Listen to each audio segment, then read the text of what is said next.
할렐루야. 오늘도 고르고 복된 날 주님께 나오신 귀하신 성령님을 축복합니다. 이제 처서가 지나고 선선한 가을바람이 불기 시작했습니다. 2주부터는 서울의 최고 기온도 우리가 30도 이하로 이렇게 내려간다고 합니다.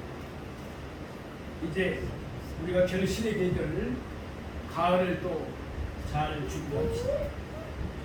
오늘은 마가복음 1장 9절부터 11절 말씀을 보고 세례를 받으신 예수님이란 제목으로 말씀의 은혜를 나누겠습니다. 오늘 본문의 말씀은 예수님께서 세례 요한에게 세례를 받으신 말씀입니다. 곧이어 예수님은 하나님께로부터 기름 부음을 받으시고 만 백성의 왕으로 세우심을 받으셨습니다. 이로써 예수님은 우리의 왕이 되셔서 우리를 다스리시며 우리에게 새 시대를 활짝 열어주셨습니다. 오늘 본문에 보면 삼위일체 하나님이 나타나고 계십니다. 9절에서는 성자 예수님께서 세례를 받으셨습니다. 10절에서는 성령께서 비둘기같이 내려오셔서 성자에게 기름을 부으셨습니다. 그리고 11절에서는 성부께서 말씀하시며 성자의 왕되심을 선포하셨습니다. 오늘 우리는 본문의 말씀을 세 대지로 나누어서 자세히 상고해 보고자 합니다. 성자 예수님의 세례 받으심과 성령 하나님의 기름 부으심 그리고 성부 하나님의 공포하심을 차례대로 상고해 보겠습니다. 이 시간 삼위일체 하나님이 우리 가운데 임하셔서 큰 축복을 내려주시기를 소망합니다. 첫째로 성자 예수님의 세례를 받으심에 대해서 상고해 봅니다. 우리 오늘 본문 마가복음 1장 9절 말씀을 함께 보시겠습니다.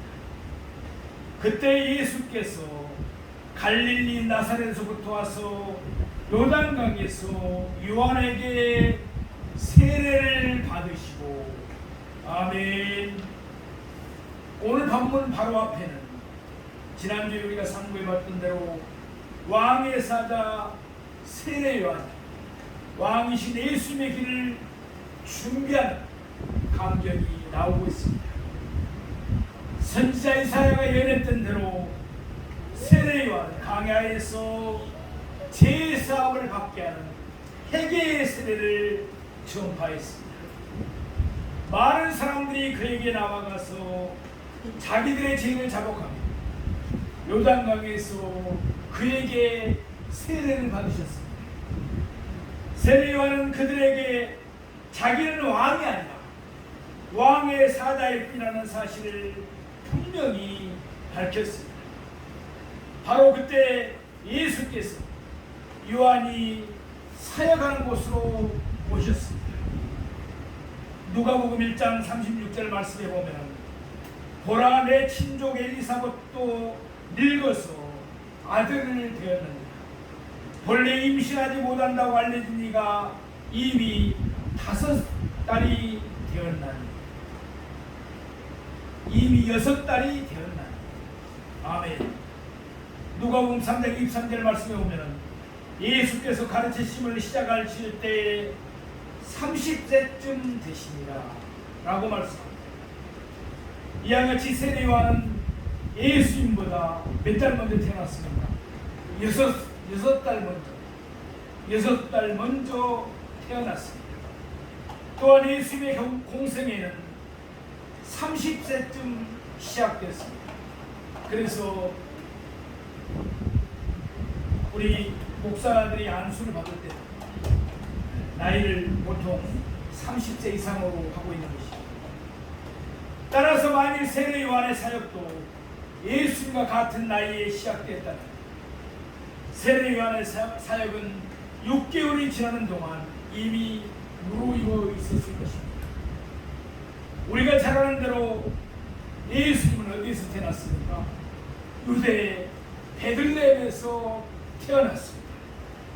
그러나 아기 예수님은 그를 죽이려는 헤롯 왕을 피해서 애국으로 그 가족과 함께 피신했었습니다. 그 후에 헤롯 왕이 죽고 나자 예수님은 갈릴리 나사롯에 오셔서 30세가 되기까지 그곳에서 사셨습니다. 이제 드디어 예수님은 왕으로서의 자신의 사역을 시작하기 위해서 갈릴리 나사렛을 떠났습니다. 먼저 예수님은 세례 요한이 사역하는 곳으로 오셨습니다. 세례 요한이 베푸는 세례를 받으시기 위함이었습니다. 누가복음 1장에 기록된 말씀대로 예수님의 어머니 마리아와 세례 요한의 어머니 엘리사벳은 서로 친족간이었습니다. 말하자면 예수님과 세례 요한은 서로 친척이었던 것입니다. 누가복음 1장 56절 말씀입니다. 마리아가 석 달쯤 함께 있다가 집으로 돌아간다. 마리아가 예수님을 잉태하고 난 뒤에 마리아가 엘리사벳 집에 가서 석 달 동안 함께 있었습니다. 누가복음 1장 80절 말씀입니다. 아이가 자라며 심령이 강화해지며 이스라엘에게 나타나는 날까지 빈들에 있느니라. 아멘. 이와 같이 세례 요한은 강야의 사람이었습니다. 반면에 예수님은 나사렛 사람이었습니다. 아무튼 성경이 기록된 바로는 오늘 본문에서 예수님과 세례 요한이 서로 만난 것은 두 사람 사이에 있었던 최초의 만남이자 참으로 유일한 만남이었습니다. 요한복음 1장 30절에서 31절에 있는 말씀을 보면 내가 전에 말하기를 내 뒤에 오는 사람이 있는데 나보다 앞선 것은 그가 나보다 먼저 계시리라는 것이 이 사람을 가르칩니다. 나도 그를 알지 못하였으나 내가 와서 물로 세례를 베푸는 것은 그를 이스라엘에게 나타내리 함이라 하리라. 아멘. 세례 요한은 예수님이 어떤 분이신가 이미 잘 알고 있었습니다. 그러나 그는 예수님의 얼굴이나 예수님의 예모에 대해서는 알지 못했습니다. 이는 두 사람이 이때까지는 실제적으로 만날 기회가 없었기 때문이었습니다. 아무튼 이제 두 사람이 만났습니다. 이는 역사적이고 기념비적인 사건입니다. 왜냐하면 이로써 복음의 시작이 이루어지기 때문입니다. 이 말씀드린 대로 복음이란 단어 원래 뜻하는 바가 무엇입니까? 새로운 통치자에 의해서 새로운 시대가 열린다는 뜻입니다. 말하자면 오늘 본문은 예수님이 왕으로 세움을 받으시는 강경입니다. 물론 세례 요한이 예수님께 세례를 베풀어 그가 왕으로 세움을 받은 것은 아닙니다. 예수님이 세례를 받고 나신 후에 하나님이 친히 예수님을 왕으로 세우셨습니다. 예수님이 세례 요한에게서 세례를 받으신 이유가 무엇일까? 이는 예수님께서 세례를 베풀었던 당사자 세례 요한도 도무지 이해할 수가 없었습니다. 그래서 그도 처음에는 예수님에게 세례를 베푸는 일을 극구 사양했습니다. 그럴 수밖에 없죠.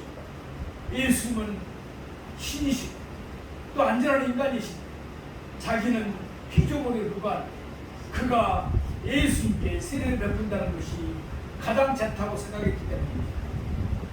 마태복음 3장 13절 14절 말씀. 이때 예수께서 갈릴리로부터 요단강에 이르러 요한에게 세례를 받으려 하시니 요한이 말려 이르되 내가 당신에게서 세례를 받아야 할 터인데 당신이 내게로 오시나이까. 아멘. 세례 요한도 죄인입니다. 그도 제사함을 받게 하는 회개의 세례가 필요했습니다. 그러나 예수님에게는 전혀 죄가 없습니다. 예수님은 그러므로 세례를 받으실 필요가 없었습니다. 그런데 세례 요한은 예수님이 그에게 하시는 말씀을 듣게 되었습니다. 그래서 세례 요한은 더 이상 사용하는 것을 멈추고 예수님의 말씀에 순종해서 예수님께 세례를 베풀었던 것입니다. 그러면 이때 예수님이 세례 요한에게 하신 말씀이 무엇입니까? 마태복음 3장 15절 말씀에 보면 예수께서 대답하여 이르시되 이제 허락하라. 우리가 이와 같이 하여 모든 의를 이루는 것이 합당하지라 하시니 이에 요한이 허락하는지라. 아멘. 여기서 예수님은 자신이 받는 세례가 모든 의를 이루는 것이라고 말씀하고 계십니다. 다시 말해서 예수님께서 세례를 받으시고 하나님이 요구하시는 모든 의를 이루는 것이라고 말씀하시는 것입니다. 그러면 예수님이 받으시는 세례와 하나님이 요구하시는 의와는 대체 무슨 상관이 있습니까? 우리는 두 가지 면에서 생각해 볼 수가 있습니다. 예수님의 순종과 예수님의 대속의 죽음입니다. 먼저 예수님은 세례를 받으시고 하나님의 뜻에 온전히 순종하셨습니다.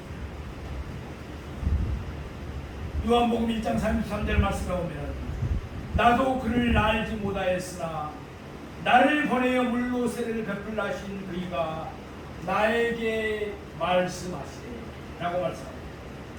또 누가복음 7장 30절 말씀에 보면 바리새인과 율법교사들은 그의 세례를 받지 아니하므로 그들 자신을 위한 하나님의 뜻을 저버리느니라 라고 말씀합니다. 이와 같이 하나님 세례 요한은 하나님의 명에 따라서 사람들에게 세례를 베풀었던 것입니다. 그럼에도 불구하고 바리새인과 율법교사들은 세례를 받지 않았습니다. 결국 그들은 하나님의 뜻을 저버리고 만 것입니다. 그러나 예수님은 하나님의 뜻에 순종하셔서 세례 요한에게 세례를 받으셨습니다. 물론 예수님에게는 전혀 죄가 없습니다. 그럼에도 불구하고 예수님은 우리와 같은 사람이 되셨기에 예수님은 하나님의 뜻에 따라서 세례를 받으실 것입니다. 또한 예수님은 세상 죄를 지고 가실 하나님의 어린 양으로 이 세상에 오셨습니다. 그러기에 예수님은 세상의 모든 죄를 담당하셔야 했습니다. 따라서 이때 예수님은 세례가 자신이 겪을 대속의 죽음을 상징하기 때문에 기꺼이 세례를 받으셨던 것입니다. 고린도후서 5장 21절 말씀입니다. 하나님이 죄를 알지도 못하신 이를 우리를 대신하여 죄로 삼으신 것은 우리로 하여금 그 안에서 하나님의 의가 되게 하려 하십니다. 아멘. 무슨 말씀입니까? 이 말씀에 예수님의 순종과 예수님의 대속의 죽음에 대한 결과가 잘 설명되고 있습니다. 예수님께서 세례를 받으심으로 하나님의 의를 이루셨습니다. 뿐만 아니라 예수님은 십자가에 달려 돌아가시기까지 하나님의 뜻에 온전히 순종하셨습니다. 예수님은 온전한 순종과 대속의 죽음으로 하나님이 요구하시는 모든 의를 이루어 주셨습니다.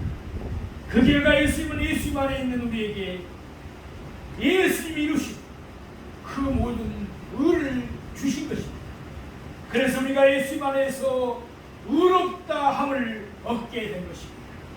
이것은 신학적으로는 칭의라고 합니다. 그렇습니다. 예수님이 편입어서 의로운 사람이 된 것입니다. 우리에게 아무 공로가 없습니다. 말하자면 예수님이 십자가에 다니셨을 때 하나님은 마치 예수님이 우리의 삶을 사셨던 것처럼 예수님을 바라셨습니다. 그 대신 이제 하나님이 우리를 대하실 때 하나님은 마치 우리가 예수님의 온전한 삶을 산 것처럼 우리를 대하게 되신 것입니다. 사랑하시는 성도, 예수님이 하나님의 뜻에 따라 온전히 순종하신 것처럼 우리도 하나님의 뜻에 온전히 순종하는 사람들이 되기를 원합니다. 또한 예수님이 우리의 모든 죄를 담당하신 것처럼 우리도 힘들어하는 형제들이 있으면 그들의 짐을 함께 나누어주는 우리가 되기를 소망합니다. 두 번째로 성령 하나님의 기름 부으심에 대해서 상고해 보겠습니다. 오늘 본문 마가복음 1장 10절 말씀을 우리 함께 보시겠습니다. 곤물에서 올라오실새 하늘이 갈라지니까 성령이 비둘기같이 자기에게 내려오심을 보시더니 아멘. 예수님께서 요단강에서 요한에게 세례를 받으셨습니다. 그리고 곧 물에서 올라오셨습니다. 예수님은 세례를 받으심으로 하나님이 요구하는 의를 이루어 드렸습니다. 그러므로 이제 하나님은 공적으로 예수님을 만 백성의 왕으로 세우셨습니다. 누가복음 3장 21절 말씀. 백성이 다 세례를 받을새 예수도 세례를 받으시고 기도하실 때 하늘이 열리며 아멘. 이와 같이 예수님은 세례를 받으시고 하나님께 기도했습니다. 예수님은 세례를 받으시는 동안에도 줄곧 하나님께 기도했던 것입니다.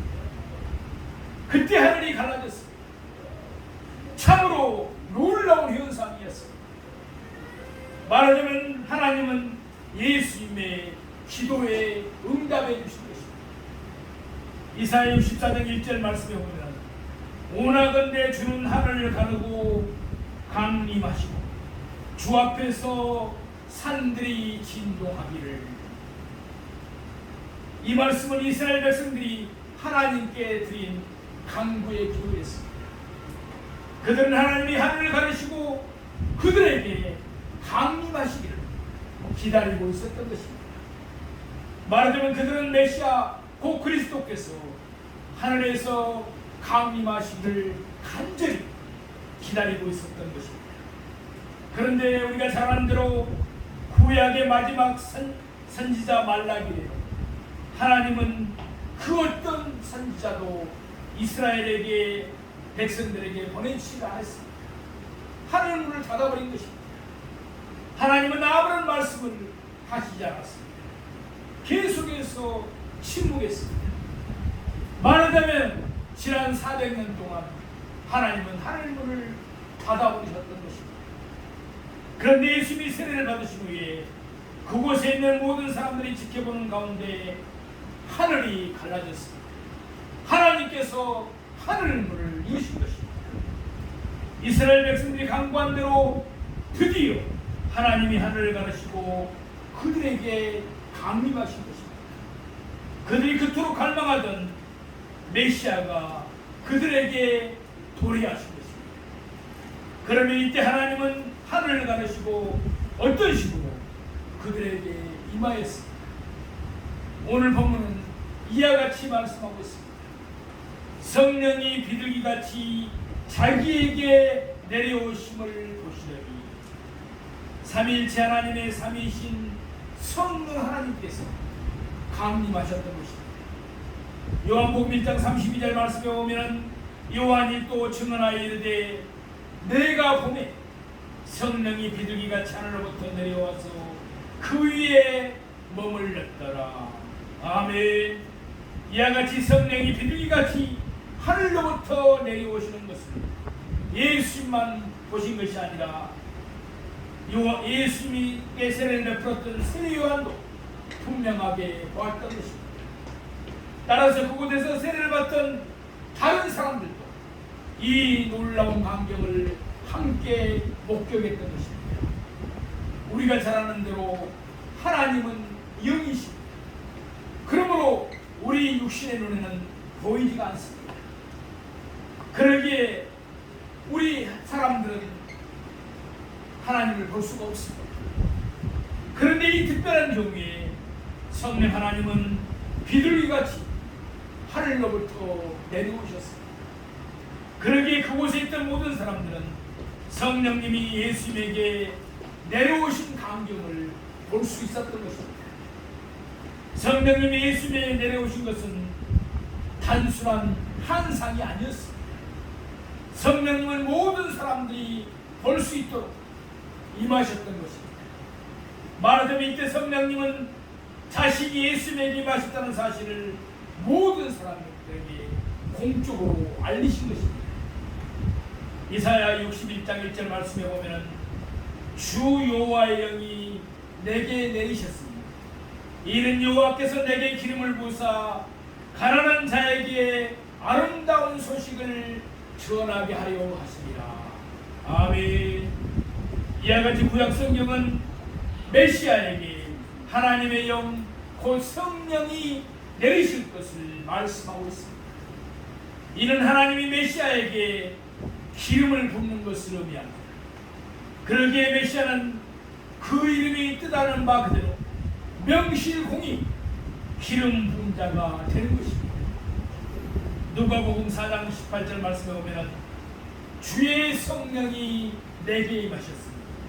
이는 가난한 자에게 복음을 전하게 하시려고 내게 기름을 부으시고.